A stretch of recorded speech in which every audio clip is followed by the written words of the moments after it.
Welcome to Indian study में आप सभी का स्वागत है। जैसा कि आप लोगों को बताया गया था कि आज से आपकी यूपी जीके की क्लास स्टार्ट होगी और आज हम उत्तर प्रदेश का ओवरव्यू पढ़ेंगे, यानी कि बेसिक इन्फॉर्मेशन जो कि उत्तर प्रदेश की है वो आज हम इस वीडियो में जानने वाले हैं। तो जल्दी से आप लोग सभी लोगों को शेयर कर दीजिएगा वीडियो को और ज़्यादा से ज़्यादा लाइक करिएगा वीडियो को। चलिए चलते हैं उत्तर प्रदेश के बारे में थोड़ा सा जानते हैं। तो सबसे पहले तो भारत के नक्शे में आप उत्तर प्रदेश को देख लीजिए। तो ये भारत का नक्शा है पूरा और जिसमें उत्तर प्रदेश ये रहा है। अब उत्तर प्रदेश की यदि और बात की जाए तो उत्तर प्रदेश की स्थापना कब हुई थी? 24 जनवरी 1950 में इसकी स्थापना हुई थी। कल गलती से ऑप्शन 26 जनवरी लग गया था मेरा, तो उसे आप लोग देख लीजिएगा। राजधानी इसकी लखनऊ है, जैसा कि आप लोग जानते हैं। अब हालांकि इसकी राजधानी भी चेंज हुई है, लेकिन आज सिर्फ हम ओवरव्यू पढ़ रहे हैं। कल हम डिटेल में जाएंगे और सारी चीज़ें आपको यहाँ पर कवर करेंगे। तो स्थापना 24 जनवरी 1950, राजधानी लखनऊ, सबसे बड़ा शहर कानपुर है। देखिए नोएडा कुछ लोग मानते हैं, लेकिन सबसे बड़ा शहर कानपुर माना गया है। जिले कितने हैं? 75 हैं इसमें, और जिले के अनुसार ये पूरे भारत का सबसे बड़ा राज्य है। अब इसके मुख्यमंत्री कौन है? योगी आदित्यनाथ हैं। कौन है? योगी आदित्यनाथ हैं, जो कि नाथ समुदाय से ताल्लुक़ रखते हैं। जबकि राज्यपाल कौन है? आनंदीबेन पटेल हैं। मुख्य न्यायाधीश वाई.एस. चंद्रचूड़ हैं और क्षेत्रफल में इसका स्थान कितना है? चौथा, यानी कि क्षेत्रफल की दृष्टि से ये भारत में चौथे नंबर पर आता है। तो ये याद रखिए। देखिए 24 जनवरी 1950 की स्थापना, राजधानी लखनऊ, सबसे बड़ा शहर कानपुर, जिले 75, मुख्यमंत्री योगी आदित्यनाथ, आनंदीबेन पटेल राज्यपाल, मुख्य न्यायाधीश वाई.एस. चंद्रचूड़, क्षेत्रफल में स्थान 4 है, जबकि जनसंख्या में स्थान पहले नंबर पर है। ये बात आपको याद रखनी है। तो ये एक छोटा सा ओवरव्यू हुआ जो आपको रिसेंटली याद ही रखना है। ये तो याद ही रखना है, कंफर्म मस्ट है ये तो। अब चलते हैं आगे की ओर। अब देखिए इसमें विधानसभा भी है।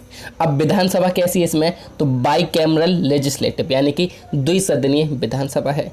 अब इसमें जो विधान परिषद है उसकी 100 सीटें हैं और विधानसभा की 403 सीटें हैं। कितनी है? विधानसभा की 403 सीटें हैं। तो 403 सीटें हैं जो कि चुनकर आती हैं, और एक सीट जो है जो कि गवर्नर यानी कि राज्यपाल चुनता है किसी एक एंग्लो इंडियन को। तो टोटल 404 सीटें हो गई विधानसभा में। कहाँ की? उत्तर प्रदेश की।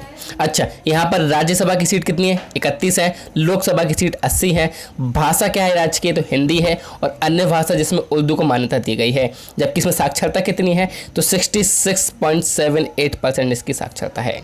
तो देखिए आपसे पूछा जाएगा कि निम्न में से किस राज्य में द्विसदनीय विधानसभा है, तो आपको ऑप्शन दे देगा एमपी, और भी 4 ऑप्शन दे देगा जिसमें यूपी होगा, तो आपको यूपी टिक करना होगा। इस प्रकार से आपसे क्वेश्चन पूछा जाएगा। या फिर पूछेगा यूपी की विधानसभा सीटें कितनी हैं। अगर उसने पूछा कुल सीटें कितनी हैं तो 404 लगा कर आना है आपको। और यदि आपसे पूछा कि कितनी सीटों में जो है इलेक्टेड मेंबर चुनकर आते हैं, तो 403 सीटें हैं और एक एंग्लो इंडियन। अब पूछा जाएगा कि एंग्लो इंडियन को कौन चुनता है, तो मुख्यमंत्री ऑप्शन में होगा, राज्यपाल ऑप्शन में होगा, तो आपको राज्यपाल पर टिक लगाना है। तो इस प्रकार से आपको क्वेश्चन करना है। चलते हैं आगे की ओर। तो देखिए कुछ सिंबल हैं यहाँ के, यानी कि स्टेट के यूपी के। तो कौन कौन से सिंबल हैं देख लेते हैं। तो देखिए जैसे कि पक्षी जो है, राजकीय पक्षी, वो क्या है? सारस किरण है। अब इसकी बात हम डिटेल में करेंगे अभी। तो पक्षी कौन सा है? सारस किरण हो जाएगा। पेड़ कौन सा हो जाएगा? अशोक हो जाएगा। फूल हो जाएगा पलाश। खेल हो जाएगी हॉकी। नृत्य हो जाएगा कथक। और जानवर क्या हो जाएंगे? 12 सिंगा इसका जानवर हो जाएगा। फिर से रिसेंटली याद करिए। पक्षी सारस किरण, पेड़ अशोक, फूल पलाश, खेल हॉकी, नृत्य कथक। देखिए कथक है ना कि कथक। 12 सिंगा जानवर। फिर से पक्षी सारस किरण, पेड़ अशोक, फूल पलाश, खेल हॉकी, नृत्य कथक और जानवर 12 सिंगा। अब हम आगे बात करते हैं। तो देखिए ये रहा सारस किरण, आपको दिख रहा होगा। तो ये देखिए, ये जो है दुनिया का सबसे बड़ा पक्षी है जो कि उड़ सकता है। यानी कि आप खुद देख रहे होगे, ये पक्षी देखिए इतना बड़ा है और ये उड़ सकता है। तो ये सारस किरण ऐसा पक्षी है जो कि राजकीय पक्षी है। कहाँ का? उत्तर प्रदेश का। दूसरे नंबर पर आप देखिए फूल, जिसकी मैंने बात करी। तो ये है पलाश का फूल जो कि राजकीय फूल है। कहाँ का? उत्तर प्रदेश का। तीसरे नंबर पर हम बात करेंगे अशोक पेड़ की। देखिए ये है अशोक पेड़। आपको देखने में क्रिसमस ट्री जैसा दिख रहा होगा, लेकिन क्रिसमस ट्री नहीं है ये है अशोक पेड़। हम चौथे नंबर पर बात करेंगे कथक, जो कि डांस है। तो ये कथक डांस है। कहाँ का? उत्तर प्रदेश का। हालांकि काफ़ी डांस है, शास्त्रीय डांस है, लोक नृत्य हैं, तो इनके बारे में डिटेल में जानेंगे। हम सिर्फ अभी ओवरव्यू जानना है, यहाँ से आपको क्वेश्चन कहीं ना कहीं जरूर देखने को मिलेगा। और यदि बात की जाए बारहसिंगा जानवर की, तो ये है बारहसिंगा जानवर। इसके जो सींग होते हैं ना वो 12 होते हैं, इसी कारण इसको बारहसिंगा नाम दिया गया है। ठीक है, चलिए चलते हैं नेक्स्ट क्वेश्चन की ओर। अब राष्ट्रीय पार्क की यदि बात की जाए तो दुधवा नेशनल पार्क, क्या है? दुधवा नेशनल पार्क इसका राष्ट्रीय पार्क है। तो ये है दुधवा नेशनल पार्क। अब इस पार्क की यदि बात की जाए तो ये स्थित कहाँ पर है? तो ये लखीमपुर खीरी जनपद में स्थित है उत्तर प्रदेश के, और ये 1977 में स्थापित किया गया था। अब यदि बात की जाए तो ये किसके लिए फेमस है? तो बाघों और बारहसिंगा के लिए फेमस है। तो ये इसमें संख्या जो है ज़्यादा है बाघों की और बारहसिंगाओं की।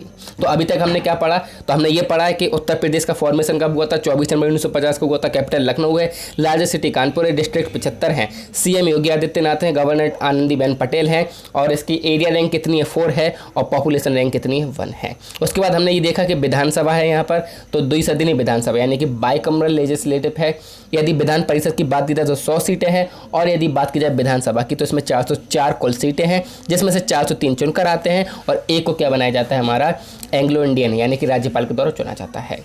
अब यदि बात की जाए स्टेट सिंबल, तो हमने सबसे पहले पढ़ा पक्षी कौन है? सारस क्रेन, जो कि दुनिया का सबसे बड़ा पक्षी है जो उड़ सकता है। उसके बाद हमने देखा पेड़ क्या है? अशोक है। उसके बाद हमने देखा फूल पलाश है, स्पोर्ट हॉकी है, डांस उसका कथक है, और जानवर कौन सा है? बारहसिंगा। उसके बाद हमने देखा इसका राजकीय पार्क जो है वो दुधवा नेशनल पार्क है, जो कि इस स्टेट में पाया जाता है। ठीक है, अब चलते हैं नेक्स्ट आगे की ओर, यानी कि वन्यजीव अभ्यारण्य की ओर। तो देखिए कौन कौन से वन्यजीव अभ्यारण्य हैं। चंद्रपिरवा वन्यजीव अभ्यारण्य है, राष्ट्रीय चंबल, देखिए चंबल नदी यहाँ से निकलती है, इसी कारण इसमें राष्ट्रीय चंबल ये भी वन्यजीव अभ्यारण्य है। हस्तिनापुर वन्यजीव अभ्यारण्य है, किसानपुर वन्यजीव अभ्यारण्य है, पटना वन्यजीव अभ्यारण्य है, और ओखला वन्यजीव अभ्यारण्य है। तो ये इंपॉर्टेंट वन्य अभ्यारण्य जो कि आपके एग्जाम में पूछे गए हैं कहीं ना कहीं। तो अब यदि चंद्रपिरवा वन्यजीव अभ्यारण्य की बात की जाए तो चंद्रपिरवा वन्यजीव अभ्यारण्य ये रहा आपको। ठीक है, अब यदि बात की जाए हस्तिनापुर वन्यजीव अभ्यारण्य की, हालांकि इसकी हालत कुछ अच्छी नहीं है, फिर भी मैंने आपको इमेज में दिखा दिया है, ये हस्तिनापुर वन्यजीव अभ्यारण्य है। अब यदि बात की जाए समासपुर वर्ल्ड सेंचुरी की, जो कि कहाँ पर है? तो ये रायबरेली शहर में है। कहाँ पर है? रायबरेली शहर में है। अब बात करेंगे हम लोग ओखला वर्ल्ड सेंचुरी की, यानी कि ओखला बर्ड सेंचुरी। तो ये कहाँ पर है? तो आपको ये दिख रहा होगा इमेज में। अब बात करेंगे यहाँ पर ओवरव्यू, सिर्फ ओवरव्यू ले रहे हैं हम लोग, डिटेल में नहीं जा रहे हैं, डिटेल में हम लोग बाद में जाएंगे। इस ओवरव्यू से आपको पता चल जाएगा कि हम किस प्रकार से पढ़ने वाले हैं। तो नदियाँ कौन कौन सी निकलती हैं? देखिए काफ़ी नदियाँ निकलती हैं हमारे उत्तर प्रदेश से, लेकिन हम इंपॉर्टेंट ले रहे हैं। तो सबसे पहले तो हम गंगा नदी की ले रहे हैं। तो गंगा नदी निकलती है यहाँ पर, ठीक है, आपको पता है गंगा नदी कहाँ कहाँ जाती है। यमुना नदी निकलती है, दिल्ली से निकलती है, सभी को पता है। सिंध निकलती दिल्ली से नहीं, लेकिन इसके क्या कहते हैं, दिल्ली से होती हुई जाती है, आगरा होती जाती है। आगरा कहाँ पर? उत्तर प्रदेश में है। सिंध नदी है, गोमती नदी है, बेतवा नदी है, छोटी नदी है लेकिन जाती है। चंबल नदी भी छोटी नदी है, लेकिन आप लोगों ने पढ़ा होगा। शारदा नदी, घाघरा नदी, सोन नदी, ये सारी नदियाँ जो हैं वो उत्तर प्रदेश में निकलती हैं कहीं ना कहीं से। तो आपसे पूछा जाएगा ऑप्शन में कि निम्न में से कौन सी नदी उत्तर प्रदेश से होकर गुजरती है, या फिर ऐसा पूछा जाएगा आपसे गंगा नदी किस शहर के किनारे है? तो वाराणसी के किनारे है। ठीक है, यमुना की पूछा जाएगा, यमुना नदी किस शहर के किनारे है? तो आगरा शहर के किनारे है। हालांकि इतना आपसे इजी क्वेश्चन नहीं पूछा जाएगा, इसके डिटेल में हम जाएंगे, परंतु आपको ऊपर की बेसिक नॉलेज पता होनी चाहिए, फिर उसके बाद हम लोग डिटेल में चलेंगे। फिलहाल बात करेंगे हम बांध की। तो देखिए यहाँ पर कुछ इंपॉर्टेंट बांध हैं, और बांध काफ़ी इंपॉर्टेंट हो जाते हैं, ये आपको याद रखना है। बांध आपको याद रखना है। सबसे पहले रेहंद बांध है, जो कि रेहंद नदी पर और सोनभद्र में बना है। उसके बाद राजघाट बांध जो है वो ललितपुर में है, जो कि बेतवा नदी पर बना है। धंधरोल बांध है, घाघरा नदी पर है, जो कि सोनभद्र नदी पर। तो सोनभद्र नदी पर अभी तक 2 बांध बन चुके हैं। धुरवारा बांध है, जो कि बेतवा नदी पर यानी ललितपुर में था, तो ये भी दूसरा बांध ललितपुर में हो गया। माता टीला बांध, ये बेतवा नदी पर है और ये माता टीला शहर में है, माता टीला ही शहर है इसका नाम। पारीक्षा, ये बेतवा नदी में है और ये झांसी में है, झांसी लगता है इस, ठीक है।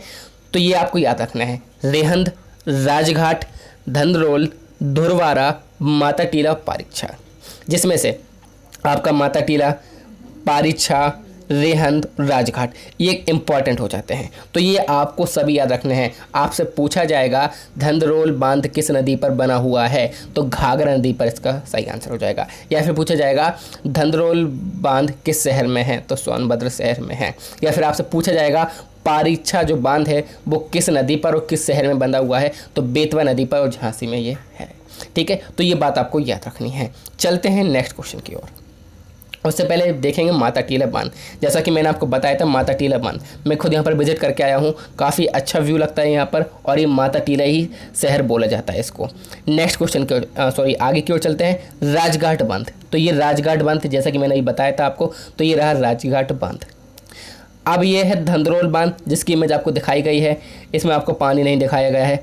पारीछा बांध, तो ये है झांसी में, यहाँ पर ही मैं हो गया हूँ, काफ़ी अच्छा व्यू रहता है यहाँ पर। तो ये कहाँ है, झांसी में है, और मैं प्रॉपर झांसी का रहने वाला हूँ। ठीक है, चलते हैं झीलों की ओर। कुछ झीलें हैं जो कि उत्तर प्रदेश में पाई जाती हैं। तो झीलें ज़्यादा इंपॉर्टेंट नहीं है, लेकिन आप याद रख सकते हो दरवान झील और कीथन झील, ये दोनों झील कहाँ पर पाई जाती हैं, उत्तर प्रदेश में पाई जाती हैं। हवाई अड्डा इंपॉर्टेंट 3 हवाई अड्डे हैं, तीनों हवाई अड्डे आपको याद रखना है। कुशीनगर इंटरनेशनल हवाई अड्डा, पहला क्या हो जाएगा, कुशीनगर इंटरनेशनल हवाई अड्डा। दूसरा हो जाएगा चौधरी चरण सिंह इंटरनेशनल हवाई अड्डा। ये किसके नाम पर बनाया गया था, चौधरी चरण सिंह के नाम पर बनाया गया था, जो कि कभी न कभी हमारे देश के प्रधानमंत्री रहे हैं। लाल बहादुर शास्त्री इंटरनेशनल हवाई अड्डा, तो ये भी आपको याद रखना है। तो 3 हवाई अड्डे हो गए, कुशीनगर, चौधरी चरण सिंह और लाल बहादुर। ये कहाँ है, उत्तर प्रदेश राज्य में स्थित हैं। अब डैम मैंने क्या था आपको याद रखना है, तो डैम को एक बार रिवीजन करवा देता हूँ मैं। कौन कौन से, तो रेहंद डैम जो कि रेहंद नदी पर है, राजघाट बांध जो कि बेतवा नदी पर ललितपुर में है, धनरोल बांध देखिए धा आ रहा है तो इसे घाघरा याद रखना है, घाघरा नदी पर है और सोनभद्र में है। धुरवारा बांध ये बेतवा नदी पर है, ललितपुर में है। माता टीला बांध बेतवा नदी पर है, और पारीछा बांध बेतवा नदी पर है, झांसी में। आप ऐसे याद रख सकते हो, झांसी का मैं प्रॉपर हूँ। ठीक है, अब हम बात करेंगे स्टेडियम की, जो कि स्टेडियम भी आपसे पूछे जा सकते हैं, एक एग्जाम में पूछे गए स्टेडियम। तो स्टेडियम कौन कौन से हैं, तो एकलव्य स्पोर्ट्स स्टेडियम है, ग्रीन पार्क स्टेडियम है, कोलकाता वाला मत समझ लेना, मेजर ध्यानचंद हॉकी स्टेडियम है, श्री अटल बिहारी एकाना क्रिकेट स्टेडियम है, और डॉक्टर भीमराव अंबेडकर अंतर्राष्ट्रीय स्पोर्ट्स स्टेडियम है। ये आपको याद रखना है, ये आपको याद ही करना पड़ेंगे। और याद कैसे होंगे, इनको हम बार बार रिवीजन करते रहेंगे। जब भी हम यूपी के बारे में पढ़ेंगे या फिर जीके पढ़ेंगे तो एक टाइम बांध लीजिए, ये आपको याद रखना है। इसमें से एक ना एक क्वेश्चन आपका जरूर फंसेगा। ठीक है, अब नृत्य की बात पे आ जाते हैं। तो नृत्य, तो कजरी, रासलीला, चरकुला, नौटंकी, ये कुछ नृत्य हैं। तो इम्पॉर्टेंट बात यहीं से याद रखनी है, कजरी, रासलीला, चरकुला, नौटंकी, ये इंपॉर्टेंट नृत्य हैं। हालांकि और भी नृत्य हैं जिनको मैं हम डिटेल में पढ़ाएंगे। अब यदि रासलीला की बात की जाए तो इस प्रकार से ये रासलीला का नृत्य किया जाता है। ठीक है, अब यदि बात की जाए चरकुला नृत्य की, तो चरकुला नृत्य इस प्रकार से किया जाता है। ये देखिए यहाँ पर दिए वगैरह रखे जाते हैं और फिर डांस किया जाता है, तो ये चरकुला नृत्य है। नौटंकी आप लोग जानते हो, जैसे नाटक प्रकार की नौटंकी होती है, वो भी उत्तर प्रदेश का एक नृत्य है। ठीक है, चलते हैं विश्व धरोहर यानी कि वर्ल्ड हेरिटेज साइट कौन कौन सी हैं। इंपॉर्टेंट है, सिर्फ 3 साइट है, आपको तीनों साइट याद रखनी है। तो सबसे पहले तो आपके मन में नाम आया होगा सर ताजमहल, चलिए ताजमहल की ओर ही चलते हैं। तो पहले हम फतेहपुर सीकरी की बात कर लेते हैं। तो यह है फतेहपुर सीकरी, जिसको यूनेस्को ने अपनी वर्ल्ड हेरिटेज साइट में शामिल किया था। और कब किया था, सन 1986 में, यानी कि 1986 में फतेहपुर सीकरी को यूनेस्को ने अपनी वर्ल्ड हेरिटेज साइट में शामिल किया था। उसके बाद बात की जाए ताजमहल, दुनिया के 7 अजूबों में से एक ताजमहल।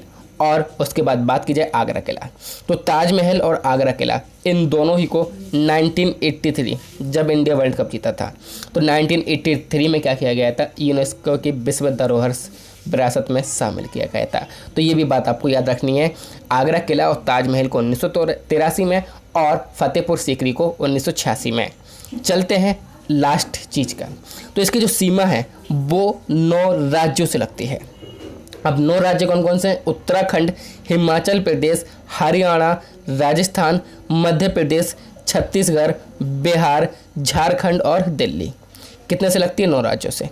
अब देखिए आपसे क्वेश्चन कैसा पूछा जाएगा, आपसे बोलेगा उत्तर प्रदेश निम्न में से किस राज्य से अपनी सीमा नहीं बनाता है। अब आपको 4 ऑप्शन दिए जाएंगे, उत्तराखंड, हिमाचल प्रदेश, हरियाणा और एक दिया जाएगा गोवा।